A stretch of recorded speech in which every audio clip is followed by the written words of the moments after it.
आनंदित हैं? एक बार जोर से उस परमेश्वर के लिए हम ताली बजा सकते हैं और विश्वास करते हैं कि हमारा महान परमेश्वर हमारे बीच में है। हालेलुया।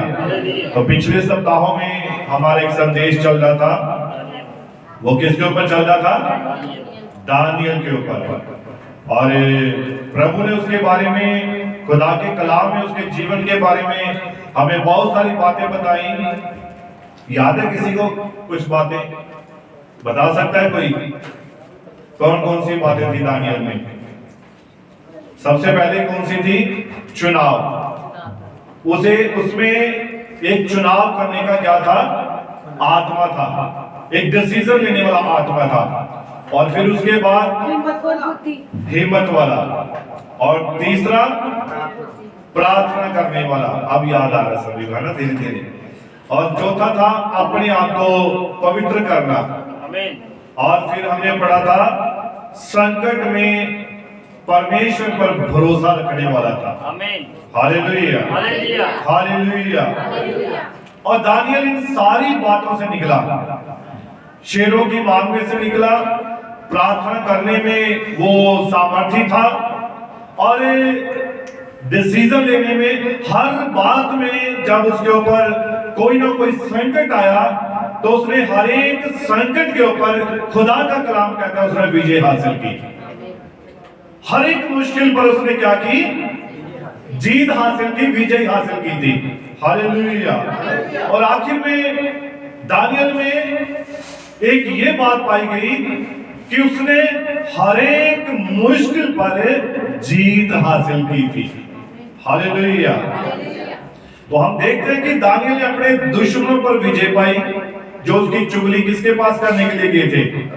राजा के पास। और उन्होंने दानियल के अंदर क्या देखा?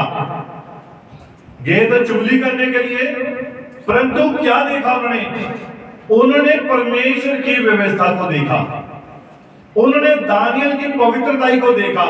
उसके सिवा उसके अंदर वो कोई दूसरी बात नहीं थी, ना पा सके थे। कोई भी दूसरी बात उसके जीवन में वो पकड़ नहीं पाए कि किसी बात को लेकर वो राजा के सामने उसकी चुगली गाए। परंतु लिखा दानियल जो था वो पूरा ही ईमानदार निकला था, पवित्र निकला था, डिसीजन लेने वाला निकला था, हिम्मत वाला निकला था। हालेलुया। और आखिर में उसने हर बात पर विजय हासिल की थी। हालेलुया। और दानियल की पुस्तक 6 अध्याय उसकी 24 वहां पर हम पढ़ते हैं, और यहां लिखा कि दानियल के दुश्मनों की सजा परमेश्वर की ओर से मिली थी। जो उसके दुश्मन थे, जिन्होंने उसे शेरों की मांग में डाल दिया था, उन्हें परमेश्वर की ओर से सजा मिली थी। पढ़िए इसको थोड़ा। तब राजा ने आज्ञा दी कि जिन पुरुषों ने दानियल की चुगली खाई थी, वे अपने अपने बाल बच्चों और स्त्रियों समेत लाकर सिंहों के गड्ढे में डाल दिए जाएं। अब ये आज्ञा राजा की ओर से निकली कि जिन्होंने दानियल की क्या खाई थी? चुगली खाई थी। दानियल के विषय में गलत विचार, गलत सोच रखी, उनके विषय में राजा ने ये आज्ञा दी कि जिन्होंने दानियल की चुगली खाई है, अब उन्हें कहां डाल दिया जाए? शेरों की मांग में डाल दिया जाए। और अकेले नहीं, पूरे परिवार के समेत। हालेलुया। किसके समेत? पूरे परिवार के समेत, बच्चों के समेत, पत्नी के समेत, रिश्तेदारों के समेत, जो भी उनके साथ थे, उन सभी को शेरों की मांग में डाल देने की आज्ञा दी गई। और लिखा है खुदा के कलाम में कि उन्हें परिवार सहित मांग में डाला गया और भूखे शेर झपट कर उन्हें खा गए। और राजा ने 3 काम किए थे। दानियल को शेरों की मां से बाहर निकलवाया, और उन सब लोगों को जो दानियल के दुश्मन थे, परिवार के समेत शेरों की मांग में डलवाया, और एक पत्र लिखकर अपने पूरे राज्य में, जो खास बात थी, पूरे राज्य में ढिंढोरा पिटवाया। किस बात का? God bless you. मेरे ख्याल से भाई दूल्हा बाइबल ज्यादा पढ़ते हैं।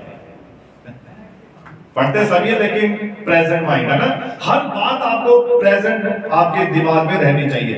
दानियल की खास बात क्या थी उसके, कि उस राजा ने अपने पूरे राज्य में ढिंढोरा पिटवाया और एक हुक्म जारी किया कि जहां जहां मेरे राज्य का अधिकार है वहां के लोग दानियल के परमेश्वर के सन्मुख कांपते और थरथराते रहे। एक राजा ने यह हुक्म निकलवाया, किसके परमेश्वर के प्रति? दानियल के परमेश्वर के प्रति। और दानियल का परमेश्वर किसका परमेश्वर है? वो हमारा परमेश्वर है। हालेलुया। और वहां के लोग दानियल के परमेश्वर के सन्मुख कांपते और थरथराते रहे, क्योंकि जीवता और युगानुयुग राज्य करने वाला परमेश्वर वही है और उसका राज्य अविनाशी और उसकी प्रभुता स्थिर रहने वाली है। हालेलुया। अब देखिए, एक कहावत है ना, जो दूसरों के लिए खड्डा खोदता है वो खुद ही उसमें गिर जाता है। हालेलुया। अब देखिए, बाइबल में हम देखते हैं कि दानियल का जो परमेश्वर था वो सच्चा परमेश्वर था और सच्चे परमेश्वर ने अपने ही एक नबी को, एक भविष्यद्वक्ता को अपने कलाम के अनुसार सच्चा ठहराया था। हालेलुया। और देखिए, और उसके ऊपर परमेश्वर ने क्या रखा था? विश्वास रखा था। हालेलुया। अब देखिए, थोड़ी सी उदाहरण देखिए। यूसुफ, उसके भाई उसे जलते थे, ऐसा ही है। यूसुफ के भाई उसे जलते थे, लेकिन उनके जलने से उन्हें कोई फायदा नहीं हुआ। फायदा किसे मिला? यूसुफ को मिला। भाई उसके जल रहे थे, उसके जलन रखते थे, परंतु फायदा यूसुफ को मिला और उसे क्या बना दिया गया? उसे गवर्नर बना दिया गया। हालेलुया। जलन रखने वाले, नबी कहता है, जलन रखने वाले कुछ भी प्राप्त नहीं कर सकते। वो कोई भी चीज प्राप्त नहीं कर सकते। वो अपनी आशीषों को रोकते हैं, वो अपनी बरकतों को रोकते हैं। इसीलिए दानियल का परमेश्वर कहता है कि जो जलन रखने वाले हैं वो कुछ भी नहीं पा सकते हैं। हालेलुया। यूसुफ और उसके भाई उसे जलते थे, लेकिन फायदा कुछ नहीं हुआ। यूसुफ बड़ा गवर्नर बन गया और जो शाऊल ने राजा दाऊद से जलन रखी, शाऊल ने दाऊद से जलन रखी, तो शाऊल से राज्य छीन कर दाऊद को दे दिया गया था। ये जलन रखने का नतीजा है। हालेलुया। अब देखिए, और क्या हुआ? कुछ भी नहीं, वरन शाऊल की जगह दाऊद ही बादशाह बन गया। उड़ाऊ पुत्र की तरफ ध्यान दीजिए। उड़ाऊ पुत्र का बड़ा भाई जल उठा, जो जिस बाप के दो बेटे थे और एक बेटे ने क्या कहा, छोटे बेटे ने, पिताजी मेरी संपत्ति का सारा हिस्सा मुझे दे दे। और वो अपना सारा हिस्सा लेकर दूर देश में चला गया और वहां पर उसने अपनी सारी धन दौलत कहां उड़ा दी? गलत कामों में, शराब पीने में, व्यभिचार करने में, दोस्तों के साथ मंडली में, वहां पर उसने अपनी सारी संपत्ति उड़ा दी। लेकिन जब वो वापस आया, जब उसने पश्चाताप किया, ध्यान दीजिए इस बात पर, वो ऐसा नहीं ग्रहण किया गया था, उसने पश्चाताप किया, उसने माफी मांगी, उसने अपनी गलतियों का, अपने गुनाहों का इकरार किया, फिर वापस आया और जब वापस आया तो पिता ने उसे ग्रहण भी कर लिया। हालेलुया। लेकिन उसका वापस लौटना उसके बड़े भाई के लिए एक जलन का कारण था। उसके मन में जलन आ गई कि पिताजी, आपने मुझे तो कभी एक कठोरा, जो एक छोटा सा भेड़ का बच्चा भी नहीं दिया, जा अपने दोस्तों के संग इसे खा ले। तो इस मेरे भाई ने, छोटे भाई ने अपनी सारी संपत्ति गलत कामों में उड़ा दी और इसके लिए आपने बड़ी दावत की। आमीन। हालेलुया।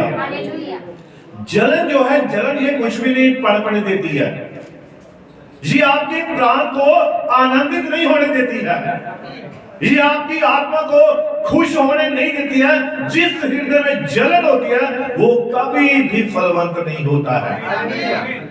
ये तो ऐसा था जैसे एक पेड़ है, उसकी जड़ों में आप तेजाब डाल दो, वो पेड़, हमारे भाई बैठे हैं मना जी, वो पेड़ कभी फलवंत होगा क्या? कभी उसके पत्ते निकलेंगे?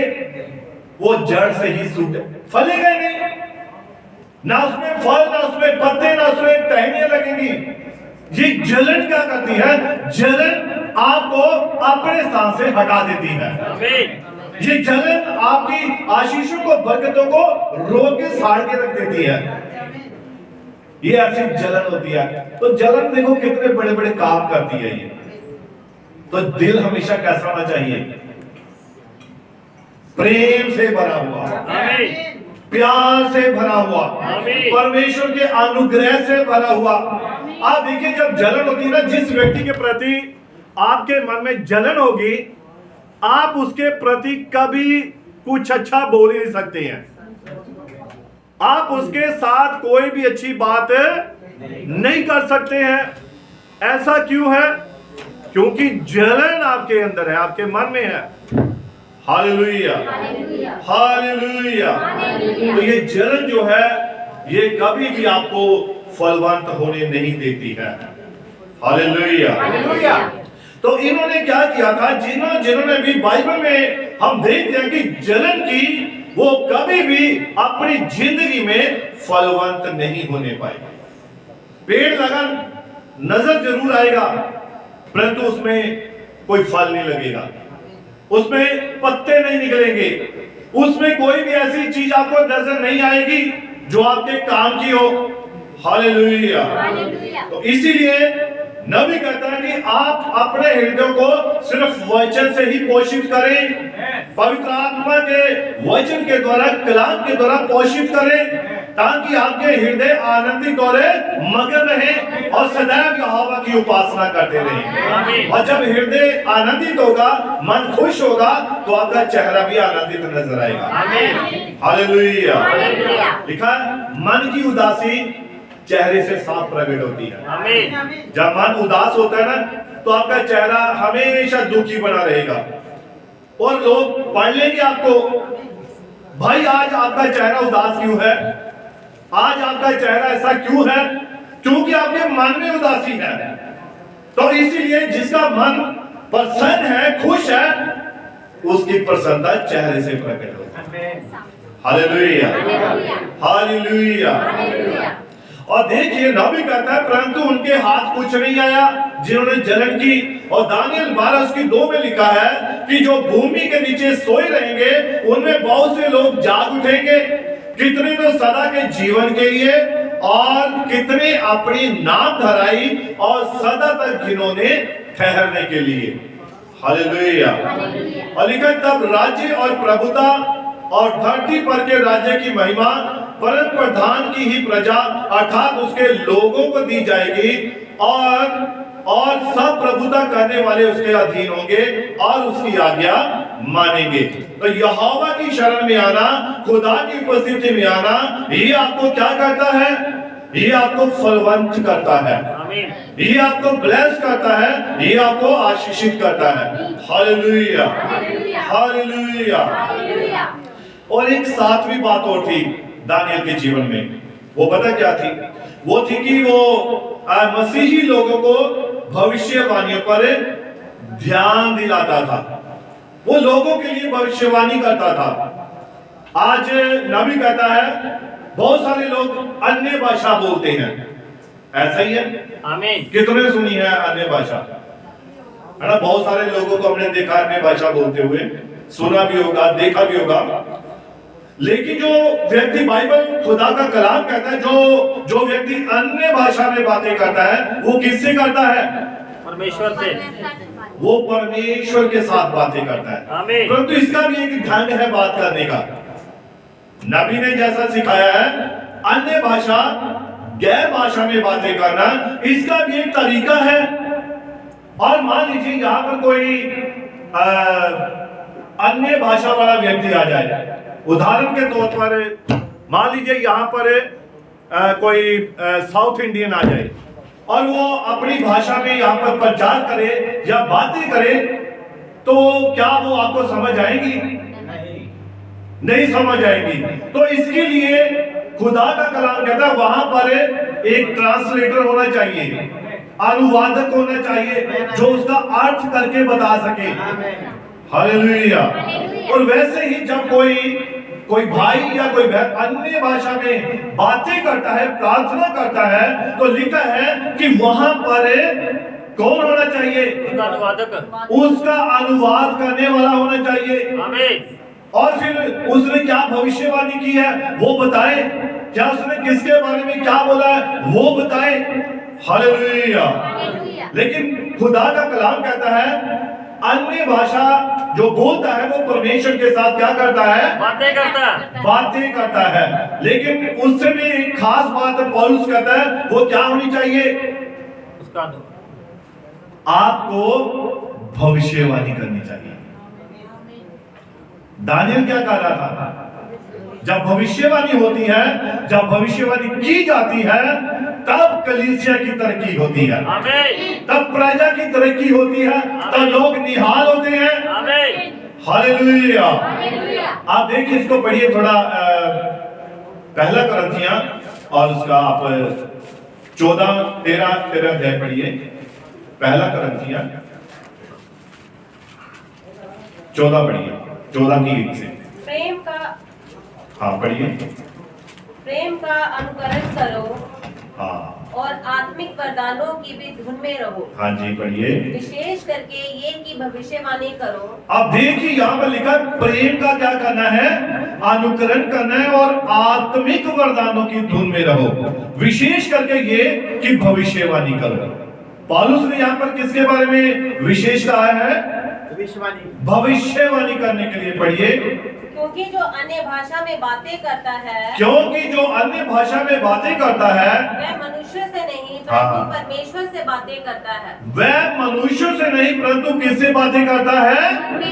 परमेश्वर से बातें करता है। जो अन्य भाषा बोलता है वो परमेश्वर से बातें करता है। पढ़िए। इसलिए कि उसकी बातें कोई नहीं समझता, वो इसीलिए कि उसकी बातें कोई नहीं समझता। पढ़िए। क्योंकि वह वेद की बातें आत्मा में होकर बोलता है। हाँ पढ़िए। परंतु जो भविष्यवाणी करता है, परंतु जो भविष्यवाणी करता है वह मनुष्य से उन्नति और उपदेश हाँ। और शांति की बातें कहता है। वह मनुष्य से उन्नति और उपदेश और शांति की बातें कहता है। पढ़िए। जो अन्य भाषा में बातें करता है हाँ। वह अपनी ही उन्नति करता है। अन्य भाषा में बातें करने वाला वो बस अपनी तरक्की करता है। जब वो अन्य भाषा में बोलता है ना, तो वो सिर्फ उसकी अपनी तरक्की है, उसके वो आत्मा में बढ़ता है बस। इससे किसी साथ बैठे वाले को कोई फायदा नहीं है। समझे बात को? और इसीलिए नबी ने कहा कि जब अन्य भाषा बोले तो कोठरी में जाकर बोलो, कमरे में बैठो, वहां दुआ करो, आपकी तरक्की हो, आत्मा में आप बढ़े। हालेलुया। और लिखा है कि जो अन्य भाषा में बातें करता है वो अपनी ही उन्नति करता है। आगे बढ़िए। परंतु जो भविष्यवाणी करता है, परंतु जो भविष्यवाणी करता है वह कलीसिया की उन्नति करता है। वो किसकी उन्नति करता है? कलीसिया की उन्नति करता है। तो इसीलिए जो भविष्यवाणी करता है वो कलीसिया की क्या करता है? उन्नति करता है। पढ़िए। मैं चाहता हूँ हाँ। कि तुम सब अन्य भाषाओं में, और पौलुस कहता है कि मैं चाहता हूँ कि तुम सब अन्य भाषाओं में बातें करो, परंतु इससे अधिक ये चाहता हूँ हाँ, कि भविष्यवाणी करो। परंतु इससे अधिक मैं ये चाहता हूँ कि किसमें? भविष्यवाणी। इसमें बढ़ना है आगे। हालेलुया। और पढ़िए इसको। क्योंकि यदि अन्य भाषाएं बोलने वाला, क्योंकि यदि अन्य भाषाएं बोलने वाला कलीसिया की उन्नति के लिए अनुवाद ना करे, हाँ पढ़िए, तो भविष्यवाणी करने वाला सबसे उससे बढ़कर है। अगर कलीसिया में कोई अन्य भाषा बोलता है तो वो अगर उसका अनुवाद ना करे तो उससे बढ़कर कौन है? भविष्यवाणी करने वाला। तो दानियल कौन था? वो भविष्यवाणी करने वाला आत्मा था उसके पास। हालेलुया। और वो लोगों के लिए भविष्यवाणी करता था। और दानियल और उसके आखिरी जमाने में खुदा ने ऐसे दृष्टांत दिखाए जिनका इस दुनिया में होना जरूरी है। अब देखिए दानियल 12 उसकी 2 में लिखा है, और उनमें से बहुतेरे जो जमीन पर खाट पे सो रहे होंगे जाग उठेंगे, कितने सदा के जीवन के लिए और कितने नाम धराई के लिए। Hallelujah, hallelujah. तो इसलिए दानियल 12:3, दानियल का जीवन हमें यह सिखाता है कि हमारी पसंद सही हो, हर गलत कार्य के लिए हम ना करें। हमें हिम्मत होनी चाहिए ताकि हम गलत को गलत और सही को सही कह सके। प्रतिदिन प्रार्थना करें, खुदा से अपना रिश्ता बनाए रखें, हमारी जिंदगी पवित्र और बेकसूर हो, पाक साफ हो। संकट के वक्त अगर हम उसके वफादार हैं तो वह हमारी मदद करेगा। हालेलुया। और खुदावंद ने दानियल के द्वारा हमें आगे होने वाली बातें बताई। दानियल की किताब में 12 अध्याय हैं और करीब 7 बार उसने अपने नाम का इस्तेमाल किया है। मुझ दानियल को लिखा है, 7 बार उसने ये बातें, मुझ दानियल को, अपने ही नाम का उसने इस्तेमाल किया है। हमें ध्यान रखना व सिखाना है कि दानियल की जिंदगी दूसरे लोगों से भिन्न क्यों थी, इसकी जिंदगी की क्या खूबियां थी जिससे खुदा उसे प्रसन्न था। और नबी कहता है, खुदा का कलाम कहता है, आज कलीसिया को दानियल के जीवन से सीखना चाहिए। हालेलुया। बाइबल में हम एक और शख्स पाते हैं जिसका नाम है पौलुस, और पहले इसका क्या नाम था? शाऊल, मतलब सताने वाला, कष्ट देने वाला। लेकिन ये शाऊल से जब पौलुस बन गया तब इसका जीवन बदल गया था। हालेलुया। अब देखिए पौलुस कहता है, जहां जब हमने ये वचन पढ़ा प्रेरितों की पुस्तक 20 अध्याय और उसकी 35 आयत, इसको पढ़ेंगे थोड़ा। प्रेरितों की पुस्तक 20 उसकी 35। मैंने तुम्हें सब कुछ करके दिखाया है। अब पौलुस कहता है कि मैंने तुम्हें सब कुछ करके दिखाया है कि इस रीति से परिश्रम करते हुए निर्बलों को संभालना और प्रभु यीशु के वचन स्मरण रखना अवश्य है। आप देखिए उसने क्या क्या बातें सिखाई। निर्बलों को संभालना, जो विश्वास में निर्बल है, जो कमजोर है, उन्हें संभालना, और प्रभु यीशु के वचन स्मरण रखना, और प्रभु यीशु मसीह के वचन को, खुदा के कलाम को स्मरण रखना, याद रखना, और जो उसने आप ही कहा है, और जो उसने आप ही कहा है, लेने से देना धन्य है। लेने से देना धन्य है। हालेलुया। अब देखिए नबी कहता कि पौलुस को खुदा ने एक सेवा सौंपी, और वो सेवा क्या थी? प्रचार की सेवा, अन्य जातियों के लिए प्रचार की सेवा। और जब नबी कहता पौलुस को ये सेवा सौंपी, तो पौलुस ने इसके लिए दिल से आभार व्यक्त किया, दिल से शुक्रिया किया। खुदा जब कोई सेवा सौंपता है, खुदा जब कोई काम सौंपता है, तो हमें उसका आभार व्यक्त करना चाहिए। हालेलुया। अब देखिए पौलुस के बारे में देखिए, मसीही बनने से पहले पौलुस मसीहियत के बहुत खिलाफ था। हम सब इस बात को जानते हैं। पौलुस जो था मसीह बनने से पहले मसीहियत के खिलाफ था। आज भी बहुत सारे शाऊल हैं, सालूस हैं, है ना?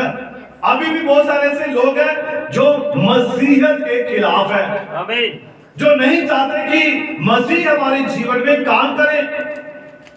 आज भी ऐसे बहुत सारे शाऊल हैं, लेकिन जब खुदा ने उसे चुन लिया, उसे पकड़ लिया, तब उसका जीवन भी बदल गया, और वो शाऊल से क्या बन गया? पौलुस बन गया। लेकिन ये सब उसने अनजाने में किया। मसीही लोगों को सताना, मसीही लोगों के खिलाफ बोलना, ये सब बातें उसने जानबूझकर किया, अनजाने में। वो अनजाने में, और अनजाने में किया गया पाप क्षमा हो जाता है। अनजाने में किया पाप क्षमा हो जाता है, प्रभु माफ कर देता है। लेकिन पाखंड करने वाले व्यक्ति को खुदा कभी माफ नहीं करता है। जो पाखंड करता है, जिसे पता होता है कि ये मसीह का कलाम है, खुदा का कलाम है, लेकिन फिर भी वो वैसा नहीं करता, वो व्यक्ति कभी माफ नहीं किया जाएगा। पढ़ा अपने वचन में, पाखंड करने वाला व्यक्ति कभी माफ नहीं किया जाएगा, उसका ये पाप माफ नहीं होगा। जिसे मालूम है, पता भी है, खुदा का कलाम ये कह रहा है, वचन ये कह रहा है, बाइबल ऐसा कहती है, तो वो अगर जानकर पहचान कर भी वो गलत करे, फिर वो माफी के योग्य नहीं है। और देखिए यहाँ पर मसीही बनने से पहले पौलुस मसीहियत के बहुत खिलाफ था, लेकिन ये सब उसने जाने में किया, तो उस पर दया हुई और प्रभु यीशु मसीह ने उसे प्रचार का काम सौंप दिया। और जब उसे प्रचार का काम सौंप दिया, तब क्या किया, और लिखा है सबसे खास बात, उसने इसे बड़ी अनमोल बात समझा। अनमोल जिसका कोई मूल्य नहीं, इसका मैं कुछ भी कहते, इसके बदले में कुछ नहीं दे सकता, जिसका कोई भी मूल्य नहीं है। और उसने जब यीशु मसीह ने संत पौलुस को प्रचार कार्य सौंप दिया, ये सेवा सौंपी, तो उसने इसके लिए प्रभु यीशु मसीह का आभार व्यक्त किया और उसने इसे बहुत ही अनमोल बात समझा, छोटी बात नहीं समझा। अरे खुदा ने मुझे ये काम सौंपा, खुदा ने मुझे प्रचार कार्य सौंपा, खुदा ने मुझे ये काम सौंपा, और ये उसने इस बात को बहुत ही बहुमूल्य जाना, साधारण बात नहीं जाना। हालेलुया। अब प्रेरितों के काम 26 अध्याय 9 ऐसे पढ़ेंगे। प्रेरितों के काम 26:9 से, जल्दी जल्दी।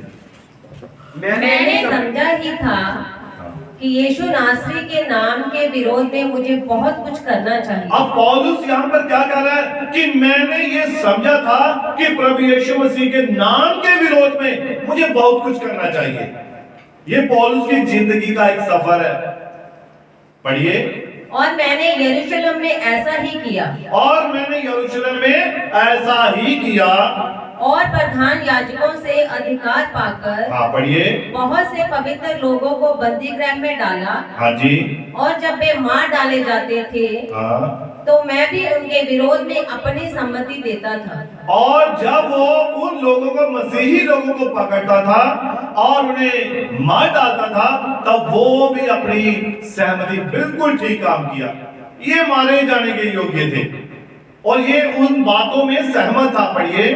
हर आराधनालय में मैं उन्हें ताड़ना दिला दिलाकर यीशु की निंदा करवाता था।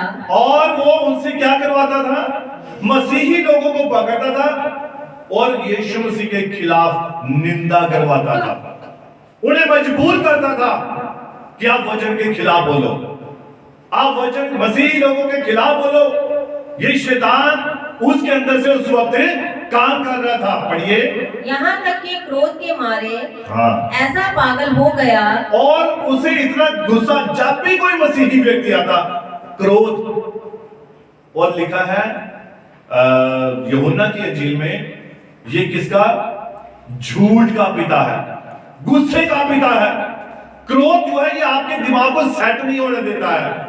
जब गुस्से से आप भर जाते हैं ना, आपको कुछ भी पता नहीं लगता है, आपको बस जैसे कोई व्यक्ति देख रहा है, ये मसीह को मानता है, चर्च जाता है, उसको देखकर ऐसी जलन उपजेगी, ऐसा क्रोध आ जाएगा, वो उसे पता ही लगेगा कि करना क्या है। बस उसका यही मकसद, मार दो, इसे खत्म कर दो। और पौलुस ऐसा ही उस वक्त था, मसीह लोगों को देखता था, बस गुस्से से पागल हो जाना, मार दो, इसकी कोई नहीं सुननी, खत्म कर दो बस। पढ़िए। यहाँ तक कि क्रोध के मारे ऐसा पागल हो गया, और क्रोध के मारे ऐसा पागल हो गया कि बाहर के नगरों में भी जाकर उन्हें सताता था। और बाहर दूर दूर, अच्छा वहां उस जगह पर भी, चलो वहां जाओ, अच्छा वहां पर भी, वहां भी जाओ, वहां दूर दूर जाकर भी उन्हें सताता था, परेशान करता था, उन्हें कैद में डाल देता था, उन्हें सताता था और मार डाल देना चाहता था। हालेलुया।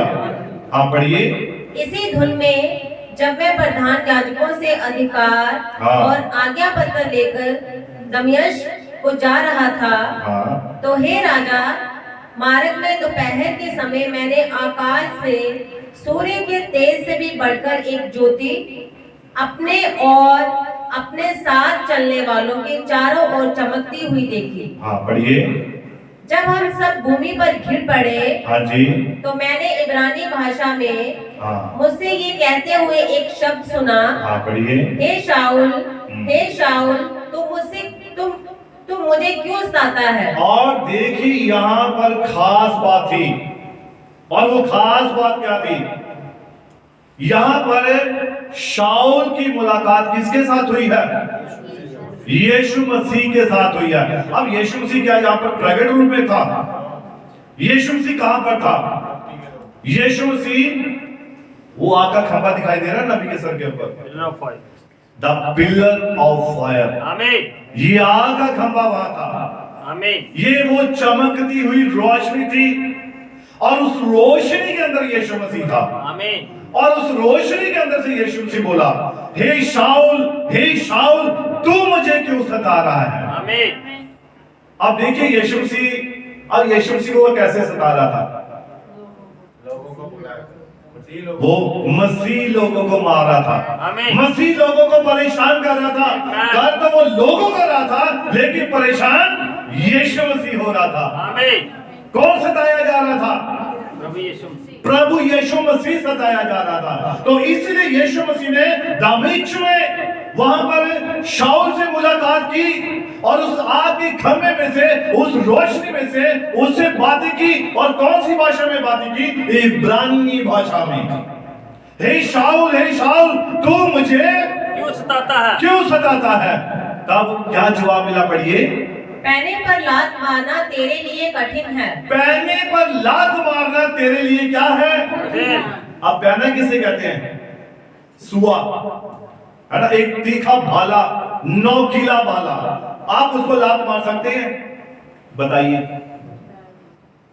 यहां कोई सुई वाली चीज भाला हो और आपको कहा जाए आप इसे लात मारो, उससे क्या होगा?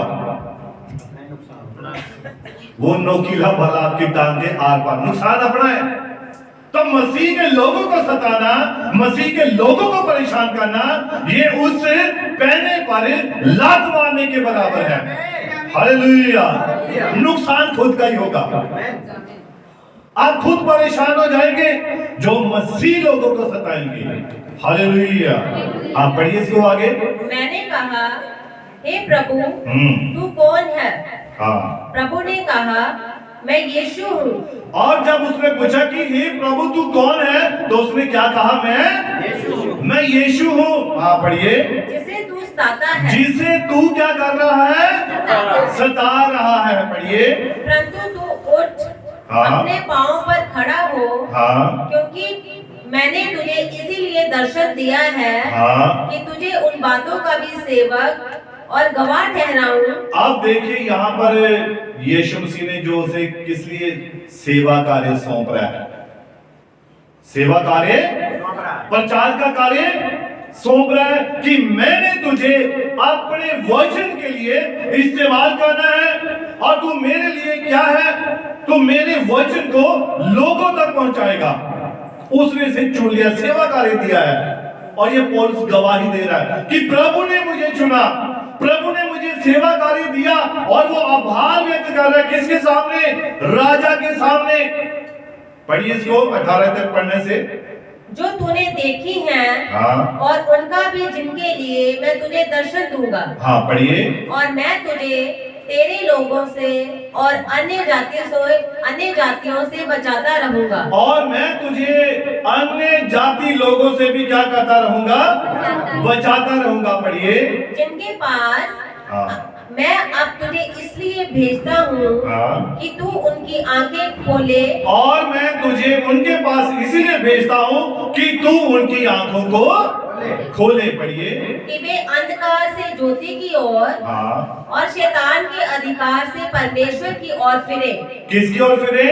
सबसे पहले अंधकार से ज्योति की ओर, और शैतान के अधिकार से परमेश्वर की ओर फिरे। आज लोग पता कहां पर अंधकार में है? वो अंधेरे में। और नबी कहता है जो व्यक्ति सबसे ज्यादा अंधेरे में है, उसके अंदर खून की कमी होती है। मालूम है ये बात आपको? जो व्यक्ति अंधेरे बंद कमरे में रहता है, जो सूर्य के सामने नहीं आता है, जो सूर्य की रोशनी को देखना नहीं चाहता है, जो वचन को नहीं देखना चाहता है, उसके अंदर खून की कमी रहती है। आमीन। उसके अंदर जीवन फलवंत नहीं होता है। जो अंधेरे में रहते हैं उनके अंदर जीवन नहीं होता है। चल फिर तो रहे होते हैं लेकिन अंधेरे में। Hallelujah, hallelujah.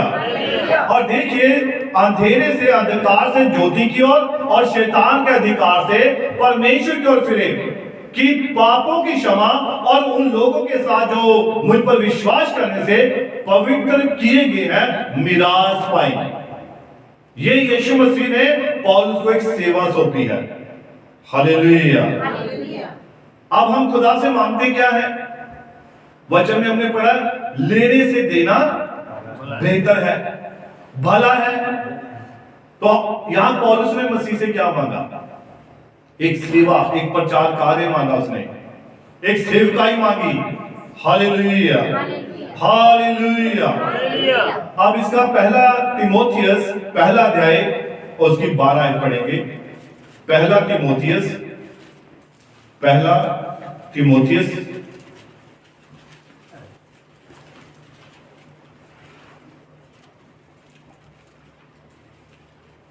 पहला अध्याय 12।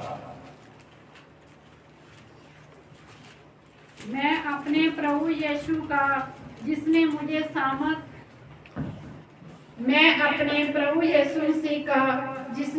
सामर्थ दी है धन्यवाद करता हूँ। और मैं अपने प्रभु यीशु मसीह का जिसने मुझे क्या दी है? सामर्थ दी है। धन्यवाद करता हूँ कि उसने मुझे विश्वास योग्य समझकर अपनी सेवा के लिए ठहराया है। किसको? पौलुस को। Hallelujah, hallelujah. तो दूसरा कुरिन्थियों 4 उसकी 1 में लिखा है, इसीलिए जब हम पर ऐसी दया हुई कि हमें ये सेवा मिली तो हम हिवाए नहीं छोड़ते। आज हम सोचते हैं कि सेवा करने से हम कतराते हैं, सेवा करने से हम पीछे हटते हैं। लेकिन पौलुस कहता है कि जब परमेश्वर की दया के लिए हमें उसका आभार व्यक्त करना चाहिए कि खुदा हमें अपनी सेवकाई के लिए हमें इस्तेमाल करता है। हालेलुया। और पहला तीमुथियुस 1 उसकी 12 जो अभी हमने पढ़ा है, मैं अपने प्रभु यीशु मसीह का जिसने मुझे सामर्थ दी है धन्यवाद करता हूं कि उसने मुझे विश्वास योग्य समझकर अपनी सेवा के लिए ठहराया है। हालेलुया। और नबी कहता है यहाँ पर दूसरा कुरिन्थियों 4:1, इसलिए जब हम पर ऐसी दया हुई है कि हमें ये सेवा मिली तो हम हिवाए नहीं छोड़ते हैं। हमें दूसरों के आत्मिक जीवन के लिए सेवा करनी है। दूसरों के आत्मिक जीवन के लिए क्या करनी है? हमें दूसरों के लिए प्रार्थना करनी है। जब सभा में हम प्रार्थना करते हैं, वचन में भी लिखा है याकूब की पत्री में, एक दूसरे के लिए दुआ करो। एक दूसरे के लिए क्या करो? दुआ करो। और जब आप एक दूसरे के लिए दुआ करते हैं, एक दूसरे की तरक्की के लिए दुआ करते हैं, तब आपकी तरक्की पहले होगी। जब आप किसी दूसरे बीमार के लिए प्रार्थना करते हैं, तो अगर आपके पास कोई बीमारी है, कोई परेशानी है, आप पहले चंगे हो जाएंगे। इसलिए खुदा का कलाम कहता है एक दूसरे के लिए क्या करो। अगर आप आत्मिकता में नहीं है तो दूसरे के लिए आत्मिकता में बढ़ने के लिए प्रार्थना करें, आप खुद ब खुद बढ़ जाएंगे। हालेलुया। और खुदा का कलाम हमें यही सिखाता है और नबी कहता है दुल्हन की यही सेवा है, दूसरों के लिए दुआ करनी। अपने लिए तो सभी मांगते हैं, सभी हम जब घुटने टेकते हैं सबसे पहले हम अपने लिए, अपने परिवार के लिए मांगते हैं।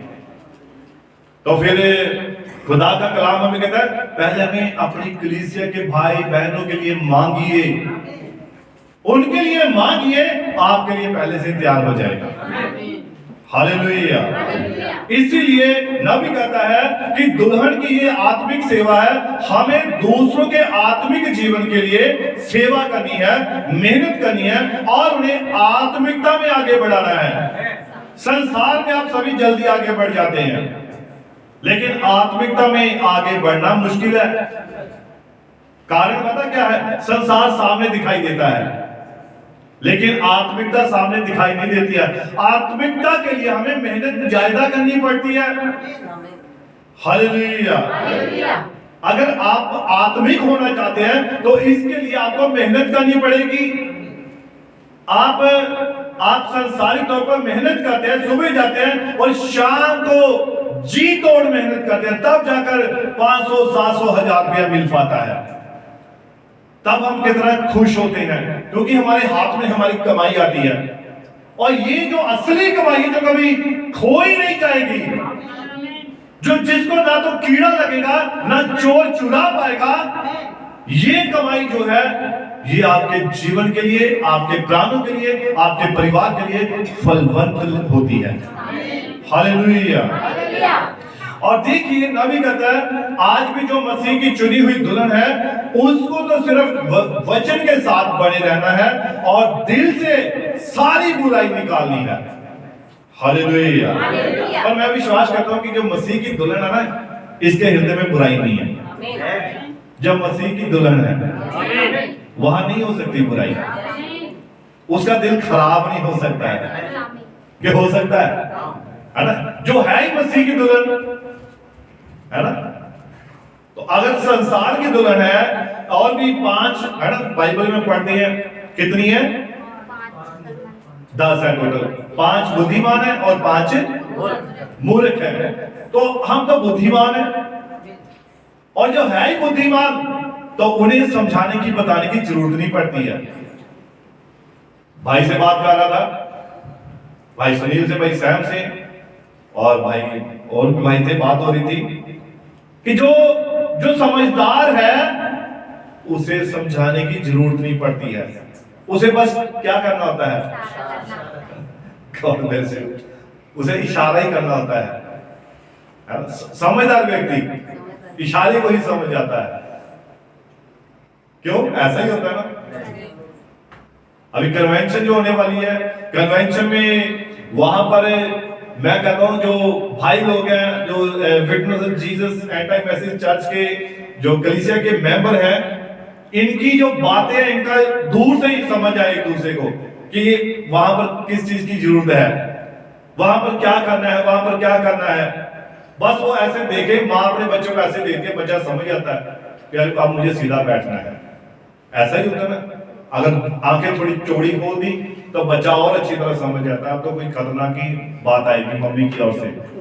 तो ये क्या होते हैं? ये एक समझने वाली बातें होती हैं, है ना, चिन्ह होते हैं, निशान होते हैं ये। तो यही बातें हमें सिद्ध करती हैं।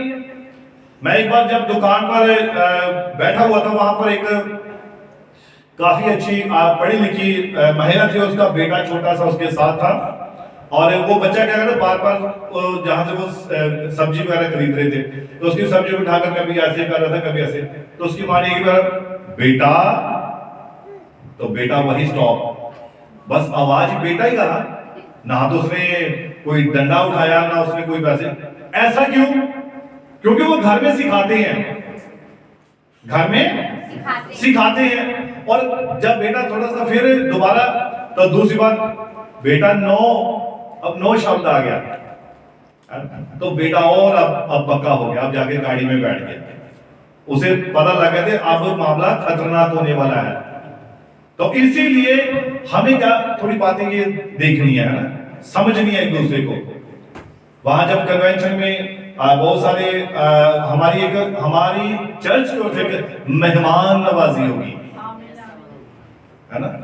तो इसलिए हम सभी को तैयार रहना है हर बात के लिए, हर काम के लिए, और हर काम सिद्धता में होना चाहिए। पहली वाली बातें नहीं दोहरानी है। हर देखो, एक बार मैंने उदाहरण भी दी थी कि जब कोई व्यक्ति नया नया रोटी बनाता है ना तवे पर, तो क्या होता है? या तो रोटी जलती है, हाथ भी जलता है ना, थोड़ा गर्म लगता है, नुकसान होता है। फिर अगली बार क्या होता है? जब दूसरी बार बनाते हैं फिर थोड़ी सही बनती है, तीसरी बार उससे भी बढ़िया बनती है, चौथी बार फिर बढ़िया बननी शुरू हो जाती है। फिर तो आंख बंद करके बेलन घूमता रहता है, तवे पर डालते जाओ, रोटियां उतरती रहती हैं। ये चीज होती है। तो इसीलिए पिछली बातों को हमने वो सीखा है। क्या सीखा है? हमने सीखा है कैसे ये काम करना है, कैसे करना है, जब जिम्मेवारी खुद पे पड़ती है। हालेलुया। तो इसीलिए पिछली बातों को भूलकर हमें एक नए विचारों के साथ, एक नई शुद्धता के साथ, एक नए हृदय के साथ, एक नए मन के साथ हमें आगे बढ़ना है। ये किसी अकेले का काम नहीं है, ये पास्टर की कन्वेंशन नहीं है, ये यीशु मसीह की है, हम सब की है। अगर जोए की शादी होती है ना, फिर आप कह सकते हैं तो पास्टर के मुंडे का ब्याह है, ये सारी टेंशन उड़ा दी है ना, तो वहीं पर हम फ्री हो सकते हैं। लेकिन यहां पर किसकी है? यीशु मसीह की। तो यीशु मसीह किसका है? सबका है। यह है, मैंने एफिडेविट लिखा करने भी यीशु मसीह मेरा भाई, ऐसा है? ऐसा कुछ नहीं है, यीशु मसीह सबका है। अगर मैं कहूं यीशु मैंने तेरे नाम का एफिडेविट लिया तो मेरा ही है, तो यीशु मसीह ने पता क्या करना है? 7,000 भी रखे हुए हैं, तो वो अकेला ही नहीं है। तो इसीलिए हमें क्या करना है? हम नित्य आगे बढ़ रहे हैं, सिद्धता में आगे बढ़ रहे हैं। तो अगर पिछली बातों को लेकर बैठे रहेंगे, कुछ नहीं कर पाएंगे। क्या कर पाएंगे बताओ? क्यों भाई जी? होगा कुछ? कुछ नहीं होगा। इसीलिए पिछली, पौलुस भी कहता है पिछली बातों को भूलकर सिद्धता में आगे बढ़ते जाएं। हालेलुया। हमें तो और नया करके दिखाना है, और सिद्ध होके दिखाना है। प्रभु और भी बड़ी बरकतें देने वाला है, बड़ी आशीषें देने वाला है। नए साल में प्रचार हुआ था, याद है किसी को? नए साल पर क्या प्रचार हुआ था? इसलिए सारी बातें भूलकर आगे नहीं। हाँ, और है याद किसी को? नए साल पर अभी थोड़ा ये पीछे ही गया, नया साल आएगा तो जल्दी जल्दी बीत रही है, मालूम है? हाँ जी, यीशु कौन है ना? और आप बताइए, देखो नए साल में मैंने एक प्रचार में बात कही थी कि यीशु मसीह आप नए रास्तों को खोल रहा है, नए रास्तों को, नए दरवाजों को। और अब आप बताइए, इस पिछले साल में जो अभी ये बीतने वाला साल, अभी नया साल आएगा, और इस पिछली कन्वेंशन से इस कन्वेंशन के बीच में हमें किस किस को बरकतें मिली हैं? आमीन। कोई कह सकता है कि मुझे नहीं मिली? होता पता क्या है? असल में हम अपनी दुखों को ज्यादा याद रखते हैं। जो हमारे जीवन में नुकसान होता है ना, चाहे वो किसी भाइयों की तरफ से या चर्च की ओर से, हम उसे पूरा याद रखते हैं, मन में बसा कर रखते हैं, और वो 24 घंटे हमारे माइंड में रहती है बात। लेकिन जो बरकतें मिली होती हैं, जो आशीषें मिली होती हैं, उन्हें हम भूल गए होते हैं। और कोई भी ऐसा विश्वासी नहीं है जिसे बरकतें ना मिली हो। अब ये जो शुक्रवार की हमने प्रार्थनाएं रखी थी, और इस प्रार्थना के द्वारा मैं कहता हूं खुदा ने मुझे बड़ी बरकतें दी हैं, मुझे बड़ी आशीषें मिली है, बड़ी बरकतें मिली है। और प्रार्थना अभी उस दिन हुई, उससे पहले ही प्रभु ने बड़ी ढेर सारी बरकतें दी हैं। अब जरूरी नहीं कि ये आशीषें, ये बरकतें, ये यहाँ पे गाड़ी मिल गई या ये मिल गया या वो, ये नहीं है। वो बरकतें हो सकता है आपको आपके शरीर के प्रति भी मिली हो सकता है प्रभु यीशु मसीह ने आपकी बीमारी को दूर किया, जो आपका लाखों का रुपया लेके जाने वाली थी। यीशु मसीह ने आपकी उस बीमारी को खत्म किया। ये उदाहरण भाई गोल्डी की, अगर बेटा वो जैसे उसने सिक्का ले गया था, तो डॉक्टर ने क्या कहा था? ऑपरेशन होगा। तो एक बच्चे का ऑपरेशन होना, और उसके बाद उस बच्चे के ऊपर सारी जिंदगी के लिए यानी कि एक निशान, कल को अगर फौज में भर्ती होना है तो है ना, फौज वाले कहें भाई ये निशान नहीं हो सकता, सारी जिंदगी के लिए उसके ऊपर एक क्या लग गया? कट लग गया। तो यीशु मसीह ने उन बातों से बचाया। यीशु मसीह वो दूर की सोचता है, नजदीक की नहीं। वो तो हमें दूर तक हमें हमारे लिए काम करता है। हम मनुष्य हैं जो बस यहीं बैठे बैठे यहीं पर सोचते रहते हैं, पता नहीं की होना मेरे ना, पता नहीं की हो गया, पता नहीं की हो, ये पता नहीं क्या करता रहता है। लेकिन यीशु मसीह आपके भविष्य की भी चिंता करता है। उसे मालूम है कि मैंने इनकी कैसे सुरक्षा करनी है। इसलिए रोमियो में लिखा है, जो लोग परमेश्वर से प्रेम करते हैं उनके सब बातें मिलकर भलाई ही को उत्पन्न करती है। हालेलुया। आप उसे कहना गुल्लक लाके नहीं है, बोलो बेटे उसमें पैसे जमा करने हैं, पेट में नहीं करने। आमीन आमीन। Hallelujah hallelujah. तो मैं प्रचार कर रहा था प्रेरितों की पुस्तक 20 उसकी 35, और यहाँ लिखा है लेने से देना बेहतर है। और ये लेने से देना बेहतर पौलुस क्यों कह रहा है? ये एक गुण है। क्या है ये? एक गुण है। और ये पता किसका गुण है? ये मसीह का गुण है, परमेश्वर का गुण है ये। मसीह आपसे कभी मांगता नहीं है। बताओ कभी उस यीशु ने कहा हो आकर मुझे खाना खिला दे, मुझे ये कर दे, मुझे वो कर दे, मुझे कपड़े पहना, ये करो वो करो वो करो, डायरेक्ट नहीं कहा उसने, है ना? कभी नहीं कहा उसने।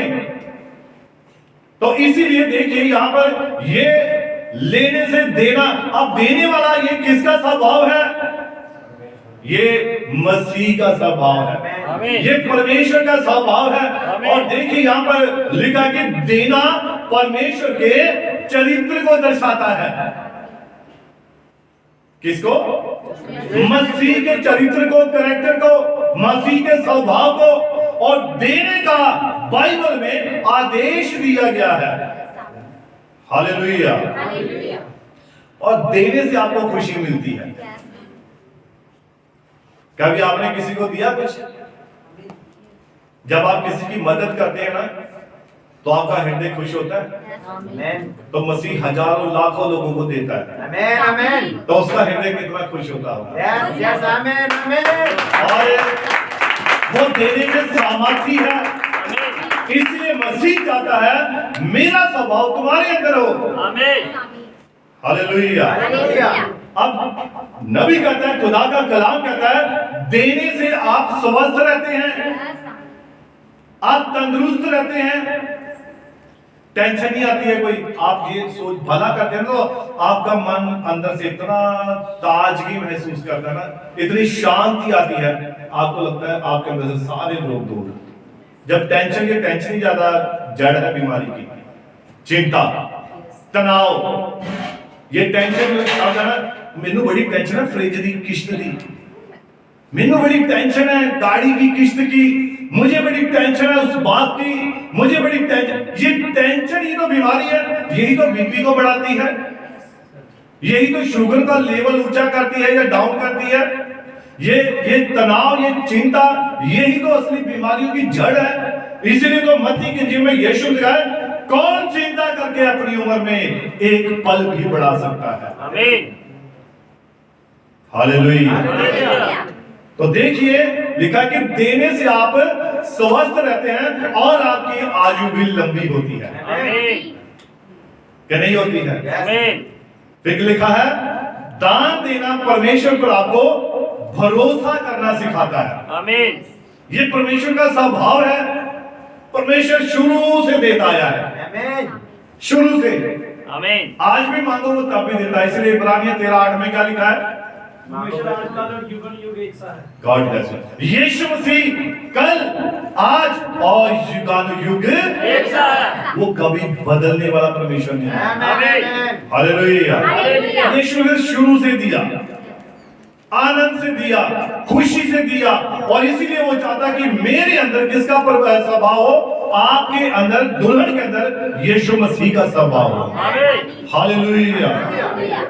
और देखिए नबी कहता है, खुदा का कलाम, कि देने से परमेश्वर का राज्य आगे बढ़ता है। अब कन्वेंशन होने जा रही है। जब कन्वेंशन में हम रूखे मन से नहीं, खुले दिल से, खुशी के साथ जब देंगे तो हम परमेश्वर के स्वर्ग के राज्य को आगे बढ़ाने जा रहे हैं। आमीन। किसको? परमेश्वर के राज्य को, स्वर्ग के राज्य को आगे बढ़ाने में हमारा योगदान है। आमीन। हालेलुया। हालेलुया। हम भी कह सकते हैं ना। मैं थोड़ी सी एक उदाहरण बताना चाहता हूं। आप अगर किसी शादी में जाते हैं, वहां पर आप शगुन मत डालिए, तो आपको पता है जब भी परिवार का कोई सदस्य नजदीक आएगा ना, तो आपको लगेगा अभी तक मैंने शगुन ही पकड़ाया, सब कुछ खा रहा हूं। तो आपको छिपते नजर आएगा, थोड़ा इधर थोड़ा उधर, ऐसा होता है ना, महसूस होता है, या किसी भी ऐसी जगह। लेकिन जब आपने सबसे पहले जाकर शगुन, फिर आप चौड़े होकर घूमते हैं किसी वो छोटे ही लेकर आ भाई, ये फलानी चीज लेकर आ, पता है यार मैंने दी। ये मैं एक सिर्फ उदाहरण बताई है मैंने, है ना, इसको उसके साथ नहीं जोड़ना है। लेकिन जब हम खुदा के राज्य के लिए हम हाथ खोलते हैं, मन को खोलते हैं, अपने दिल को खोलते हैं, तो वहां पर भी हमें एक अधिकार मिलता है घूमने फिरने का। अब ऐसा नहीं है कि परंतु ऐसा नहीं है कि आपने बंद कर देना है, बुझे दिल से देना है, जिसका जो मन करता है, जो मन करता है, किसी के ऊपर दबाव नहीं है, प्रेशर नहीं है, लेकिन खुदा के लिए फिर भी भरपूरी के साथ होना चाहिए। किसके साथ है? भरपूरी के साथ होना चाहिए। तो इसीलिए देने का आदेश दिया गया है। और निर्गमन 25 उसकी 2, व्यवस्था विवरण 15:10, रोमियो 12 उसकी 8, दूसरा कुरिन्थियों 9:7। देने से आपको खुशी मिलती है, देने से आप स्वस्थ रहते हैं और लंबी आयु प्राप्त करते हैं। उदार लोग अधिक स्वस्थ रहते हैं या होते हैं, जैसे किससे? ब्लड प्रेशर से, तनाव कम होता है और आपके आनंद में वृद्धि होती है, आप खुश होते हैं, आप बीमारी में नहीं पड़ते हैं। और बाइबल में दान देने वाले कुछ व्यक्तियों की मैं आपको बातें बताने जा रहा हूं। कैसे कैसे लोग होते हैं दान देने वाले, बाइबल के अंदर से मैं बता रहा हूं। सबसे पहले हम देखते हैं स्वेच्छा से दान देने वाले, जो मन से देते हैं, मतलब उनके मन में कोई बात नहीं होती है और वो अपने मन से देते हैं, खुशी के साथ, कोई परवाह नहीं। तो उनमें नाम आता है अब्राहम का। किसका? अब्राहम। अब्राहम का नाम आता है। और लिखा उसने अपने इकलौते पुत्र को दे दिया। आमीन। क्या कर दिया उसने? और ये उसने दबाव से नहीं किया, खुदा की इच्छा को पूरा किया उसने। आमीन। और खुदा देखना चाहता था कि अब्राहम क्या मेरे प्रति पूरी तरह से विश्वास में है या नहीं है। आमीन। ये उसकी परीक्षा थी। और परीक्षा भी किस बात में? पुत्र को देने में, बलि करने में। लेकिन उसमें इसमें भी कतई भी उसने शक नहीं किया। आमीन। चुपचाप वो उसे लेकर कहां चला गया? खुदा के पर्वत पर। अगर वो सारा से पूछता, सारा खुदा ने कहा कि आज इसहाक को बलि करना है, तो वो छोड़ती उसे? ना, वो कभी नहीं छोड़ती। इसलिए खुदा किससे बातें करता है? मनुष्य से, व्यक्ति से। औरतों से कौन है? बहन ये छोड़ दो, ना ना ना मेरे मापियों ने देते हैं, ये कैसे छोड़ दे? तो है ना, वो दिल ही नहीं करेगा। लेकिन जब बात मर्द की आती है, पुरुष की आती है, आदम की आती है, तो वो जब खुदा की बात उसके कान में आती है, वो सीधी हृदय में जाती है। वो साफ मना करता है, कोई बात नहीं, कोई कुछ नहीं, लोड़ नहीं है। वो सीधा उसे लिया, इसहाक को लिया और सीधा कहां चला गया? पर्वत के ऊपर चला गया। तो खुदा के मामले में, वचन के मामले में अब्राहम था जिसने स्वेच्छा के साथ अपने पुत्र को भी बलि होने के लिए दे दिया था। हालेलुया। हालेलुया। और इसके बाद आते हैं बड़ा छोटा दानी। ये तो अब्राहम बहुत बड़ा दानी निकला। फिर आते हैं बड़े छोटे दानी। तो उसमें हम विधवा को देखते हैं। नए नियम में विधवा थी, कंगाल विधवा से, कंगाल विधवा, कुछ भी नहीं उसके पास। कंगाल का मतलब जेब खाली, कपड़े भी ऐसे ही है, कोई ज्यादा बढ़िया सूट नहीं है, कोई बढ़िया कपड़े नहीं है, और बिल्कुल कंगाल, कुछ भी नहीं पास। परंतु लिखा उसके बारे में, उसने 2 सिक्के जोड़ के रखे थे, तो वो भी उसने डाल दिए। ये कौन सा? बड़ा छोटा दानी। बड़ा था लेकिन छोटा था, लेकिन बड़ा था। है छोटा था दानी, परंतु बड़ा था। अब उसके बाद हम देखते हैं कंजूस दानी होते हैं। और कंजूस जो दानी है वो है शाऊल। शाऊल के बारे में, जो अमालेकियों की लूट का माल भेंट करना चाहता था। अपना नहीं माल देना चाहता, लेकिन दूसरे की लूट का माल दान में देना चाहता था। तो ये कौन था? कंजूस दानी था। अब बलिदान देने वाला, और ये कौन था? ये दाऊद था, जिसने वह देने से इनकार कर दिया जिसकी उसे कोई कीमत चुकानी नहीं पड़ी। दाऊद ऐसा एक दानी था। अब एक आयते हैं लालची दानी। होते दानी है परंतु लालची होते हैं। और ये कौन आ सकते हैं नए नियम में? बड़ी मशहूर है इनकी बातें, हनन्या और सफीरा। God bless you. ऐसी बातों को पकड़ा करो जल्दी से। कौन? हनन्या और सफीरा। ये लालची थे, मभी दानी थे पर लालची थे। फिर जब उनके पास धन आया, दौलत आई, तो देने से मुकर गए। कंजूसी आ गई मन में, है ना? वो बात आ गई, खुदा के साथ झूठ बोला। अब आता है समर्पित दानी, जो पूरी तरह से खुदा को समर्पित हो जाते हैं। और ये मकी दुनिया की कलीसिया के थे। कौन से थे?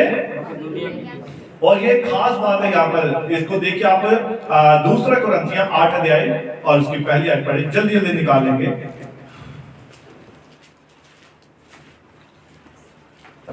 अब हे भाइयों, हाँ जी, अब हे भाइयों, हम तुम्हें परमेश्वर के उस अनुग्रह का समाचार देते हैं जो मकेदोनियों की कलीसियों पर हुआ है, कि कलेश को बड़ी परीक्षा में उनके बड़े आनंद और भारी कंगालपन में उनकी उदारता बहुत बढ़ गई। भारी कंगालपन में भी उनकी उदारता।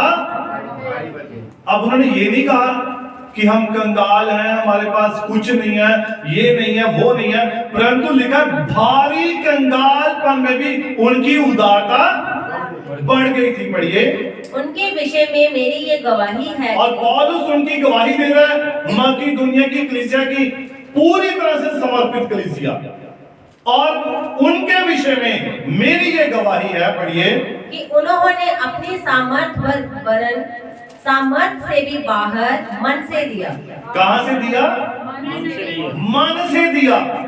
प्रेशर नहीं है, दबाव नहीं है, तनाव नहीं होना चाहिए, नहीं तो वो दान नहीं लगेगा। मैं पहले बता रहा हूं, अगर जिसने भी देना है टेंशन में नहीं देना है, मजबूर होकर नहीं देना है। अगर नहीं, कोई बात नहीं, जिसका काम है वो करेगा, जिसका काम है वो कर लेगा, होना भी है। तो इसीलिए यहां पर लिखा है उन्होंने मन से किया, मतलब भी पूरे मन से, कोई कमी नहीं छोड़ी। पढ़िए, और इस दान में और पवित्र लोगों की सेवा में भागी होने के अनुग्रह के विषय में हमसे बार बार बहुत विनती की, और पवित्र लोगों के साथ उनके कामों में भागी होने के लिए बार बार विनती की है। हमें बताओ और भी चाहिए, हमें बताओ और भी चाहिए, हम लाते कहां लाए? किडनी बेच देंगे। हमें बताओ ये कर देंगे, वो। उनकी पौलुस ऐसी स्थिति बता रहा है कि वो अपने तन मन धन, यानी कि अपना शरीर भी देने के लिए तैयार थे, पर खुदा का काम होना चाहिए, परमेश्वर का काम रुकना नहीं चाहिए। ये होती है मन से सेवा। चाहे हमारी जान चली जाए, पर खुदा का काम नहीं रुकना चाहिए। ये होती सेवा। पढ़िए, और जैसे हमने आशा की थी, हाँ जी, वैसे ही नहीं, हाँ, वरन उन्होंने प्रभु को फिर परमेश्वर की इच्छा से हमको भी अपने आप को दे दिया। किसको दे दिया? हमको अपने आप को दे दिया, कि अगर हमें कहीं गुलामी में आप बेच दे तो हम गुलाम बनने के लिए भी तैयार हैं, और उस गुलामी के पैसे से हम खुदा के काम का जरूर करें। फिर उन्होंने अपने आप को भी मसीह के लिए दे दिया, अर्पण कर दिया। पढ़िए, इसलिए हमने तीतुस को समझाया कि जैसा उसने पहले आरंभ किया था, वैसा ही तुम्हारे बीच में इस दान के काम को पूरा भी कर दो। और वैसे ही तीतुस को, यानी कि जो खुदा के सेवक थे, फिर खुदा के काम को पूरा करते जाएं, कोई रुकावट ना आए, कोई परेशानी ना आए। अब देखिए यहां पर, उसके बाद हम देखते हैं जीवन देने वाले दानी। जीवन देने वाले, आमीन। और वो थे पतरस और यूहन्ना, जिनके पास, अब ध्यान से सुनिए मेरी बात को, जिनके पास ना तो सोना था, ना चांदी थी, ना रुपये थे, ना सोना, ना चांदी, ना रुपये, परंतु उनके पास क्या था? उनके पास खुदा का कलाम था, उनके पास खुदा का वचन था। आमीन। और उन्होंने उस लंगड़ी को क्या कहा? सोना चांदी हमारे पास सोना चांदी तो हमारे पास नहीं है। हमारे पास नहीं है, परंतु जो कुछ हमारे पास है वो हम तुझे देते हैं। आप प्रार्थना तो कर सकते हैं, आमीन। आप घुटनों के बल आकर कन्वेंशन के लिए दुआ तो कर सकते हैं, आमीन। और प्रार्थना हालातों को बदल देती है। हालातों को बदल देती है, प्रार्थना परिस्थितियों को बदल देती है। आमीन। सोना चांदी चाहे रुपया नहीं है, पर प्रार्थना तो होनी चाहिए, आमीन। दुआ तो होनी चाहिए। आमीन। दुआ सब कुछ करेगी, प्रार्थना सब कुछ करेगी। Hallelujah, hallelujah. अब देखिए, स्वैच्छिक दाता जो मन से था दान देना, वो जक्कई था। कौन था? जिसके मन में खुदा ने डाल दिया। आज इस घर में उधार आया है, आज इस घर में उधार आया है, जिससे मैंने 2 गुना लिया 4 गुना मोड़ता हूँ, आमीन। जिससे मैंने इतना लिया मैं उसे वापस देता हूँ, और उसने सब कुछ वापस कर दिया, और ये स्वेच्छा से किया उसने, आमीन। दबाव नहीं, क्योंकि उधार आया था। उसके परिवार में मुक्ति आई थी, उसके जीवन में मुक्ति आई, उद्धार आया। हालेलुया। और उसके बाद एक आते दिखावा करने वाले दाता, दिखावा करने वाले दानी, जो देते हैं परंतु दिखावा करते हैं। आमीन। तो ये कौन से यहां पढ़ते हैं, मत्ती की इंजील 6:2, संत मत्ती की इंजील 6:2, बस 2-3 आयतें पढ़ के मैं समाप्त कर दूंगा। मत्ती की इंजील 6:2। इसलिए जब तू दान करे तो अपने आगे तुरी ना बजवा। इसीलिए जब तू दान करे तो अपने आगे तुरही ना बजा, जैसे कपटी सभाओं और गलियों में करते हैं। इसीलिए नबी कहता है कि बहुत सारे ऐसे दानियों जो दिखावा चाहते हैं, तो हमें उन दानियों में भी नहीं होना है कि पता लगे पास्टर जी मैंने इतना दान दिया, मैंने ये कर दिया, मैंने वो कर दिया। हमें ऐसे दानी नहीं बनना है। गुप्त का दान, आपके एक दाएं हाथ को बाएं हाथ को पता लगे दाएं ने क्या दिया है, और दाएं को पता ना लगे बाएं ने क्या दिया है। ये एक खुदा का एक अनुग्रह है, एक कृपा है, और खुदा का कलाम है, वचन है। हालेलुया। और देखिए उसके बाद दिखावा करने वाले और नम्रदानी। नम्रदानी कौन था मालूम है? जिसके ऊपर अभी हम बच्चे स्किट तैयार करने वाले थे, दयालु सामरी, सामरी, अच्छा पड़ोसी कह सकते हैं, दयालु सामरी। और वो एक ऐसा दानी था, दयालु था, नम्र था, उसने बिना किसी उसके लालच के उसकी सेवा की, बिना किसी मतलब के उसकी सेवा की। किसकी? उस व्यक्ति की जो यरूशलेम से यरीहो को निकलने के लिए चल पड़ा और डाकू रास्ते में पड़ गया, तो उसने बिना किसी स्वार्थ के उसकी सेवा की थी। ये दान था एक हर किसी व्यक्ति। भाई डैनी, एक बार जब हम पठानकोट जा रहे थे तो मैं गाड़ी में था और भाई मोटरसाइकिल पे, और आगे एक व्यक्ति यहाँ थोड़ा चक्की पड़ाव के थोड़ा आगे, तो वहां से वो व्यक्ति लकड़ियों का ढेर था साइकिल पर, और वो उसका साइकिल पलट गया। तो भाई रात का वक्त था और कोई उसके पास व्यक्ति नहीं था, और ये थोड़ा आगे आगे चल रहे, हम इनके पीछे पीछे भी इनको रोशनी मिलती रहे, और इन्होंने मोटरसाइकिल अपना स्कूटर रोका और पहले जाकर उसका क्या किया, साइकिल सीधा किया, उसे उठाया और उसको फिर से खड़ा किया। तो कई बार क्या होता है, ये हमारे अंदर ये भी एक दान है, ये भी एक सेवा का दान है, मदद करना। अब ये नहीं कि कोई ऐसे पड़ गया तो उसे छोड़कर अनदेखा करके चला जाओ। अगर कोई मसीही है, अगर कोई खुदा का बेटा है, बेटी है, वो जरूर मदद करेगा, पर देख ले पहले है कैसा है, थोड़ा इस बात का भी ध्यान, चौकन्ने होकर, है ना। हालेलुया। तो उस सामरी ने भी ये दान किया, पर उसने कोई शोर शराबा नहीं किया।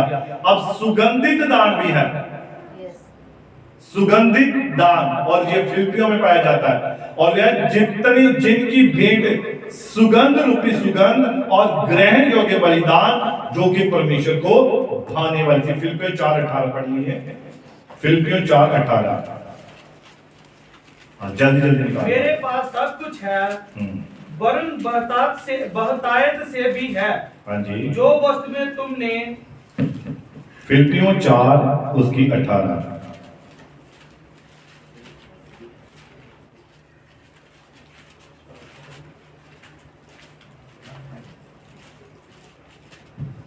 जो वस्तुएं तुमने इपफ्रुदीतुस के हाथ से भेजी थी, उन्हें पाकर मैं तृप्त हो गया हूँ। हाँ जी, वह तो सुखदायक सुगंध ग्रहण करने योग्य बलिदान है। कौन सी है? सुखदायक सुगंध। ये कुछ दान ऐसे हमारे जो खुदा के आगे एक खुशबू की तरह है। हालेलुया। हाँ पढ़िए। जो परमेश्वर को भाता है, जो परमेश्वर को भाता है, मेरा परमेश्वर भी अपने उस धन के अनुसार, हाँ, जो महिमा सहित मसीह यीशु में है, हाँ जी, तुम्हारी हर एक घटी को पूरी करेगा। अब देखिए वस्तुएं किन्हें दी? प्रेरितों को, लेकिन अब उन्हें इसके बदले में एक मिरास मिल रही है।